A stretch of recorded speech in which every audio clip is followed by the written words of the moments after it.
gonna work? Do I have to turn them on? I gotta turn them on. Yeah, he's got a little turn them on. Turn them on.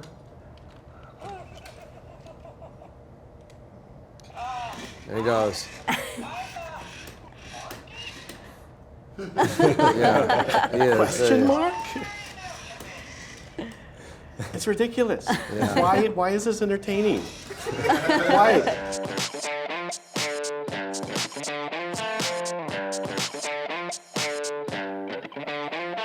And to tell you a little bit more about how the toys are developed here, the process between Pixar and the toy companies and Disney and everything, we've got a few panelists who are going to talk about it. First up is Brian Godlewski, who is a senior manager for product development at Disney.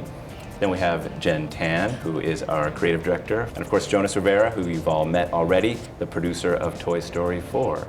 First things I worked on like professionally as a designer was Toy Story 3, like back then in 2010. And we had been working with Mattel to work on a helmet, a Buzz helmet, for like ever, and we could not figure it out, you know, because there's safety restrictions with having this helmet over a kid's head. Like they had to breathe, and it's heavy, and so Stupid rules. Yeah, all these rules, and they made all these beautiful prototypes. We're like, oh, that is so cool. We gotta make it happen, and it just did not happen. Like I think you remember that back in. Because I know where you're going, but keep going, keep going. Yeah, and then so like when we saw this come back for Toy Story 4, I was like, oh, no way. Like, Yeah, are we it's actually gonna really do it? cool. And they figured it out. And I just actually brought one home to my daughter, and she put it on. She was like, to infinity and beyond. And it was just like crazy that we actually were able to make it. I'm going to grab Shield. That's what you're going to say. Yeah.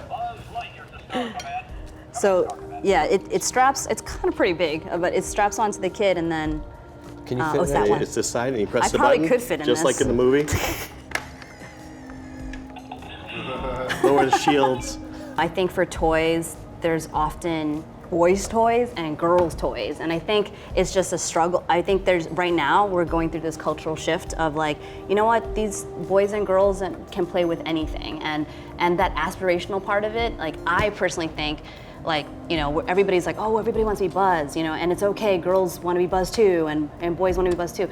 I can't wait for the day where like boys and girls want to be an aspirational female character, and I think that does happen. But it's still this like, you know, kind of thing that I think our culture is reaching to. I think little boys should be aspired to be heroic female characters, and they would want to buy a Bo action figure and play with her the same way they would buy, you know, a Buzz action figure and play with him. The good thing that surprised us, I think, is when the Mattel team had a lot of Bo. They did, yes. And they had like, you know, The staff. Bo's Yeah, staff here. And what was great is I'm not going to do it because I'm going to hurt somebody, but it's interactive, and it makes sounds when you hit. Is it on?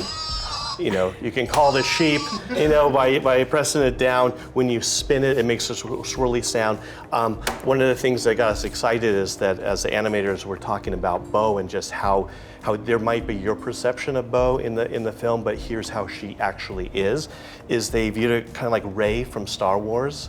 And the way that she used her staff was almost the same way that Rey used it. I think that got everybody excited. Yeah. So that helped. And like what Jen's saying here, I think we're actually at that time, we're gonna help switch, you know, that balance, yeah, you know, yeah. because you're right, it's always the boys aisle and the girls aisle, not the entertainment aisle or, you know, whatever it was. I think this is gonna be able to get kids excited to where boys are gonna wanna buy a Bo action figure. It is a very American thing. At schools, it was just sort of a staple of growing up here. Yeah.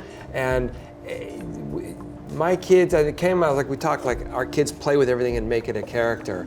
And so we just thought, well, she's at school, sport. It kind of made us laugh because nobody really likes a spork. Yeah, no. And even the fact that his name is Forky, but he's a spork, like even his name is kind of off. There's nothing right about him. And it was just the combination of all those things that made it feel childlike and funny, and then an awkward moment in the movie, you know.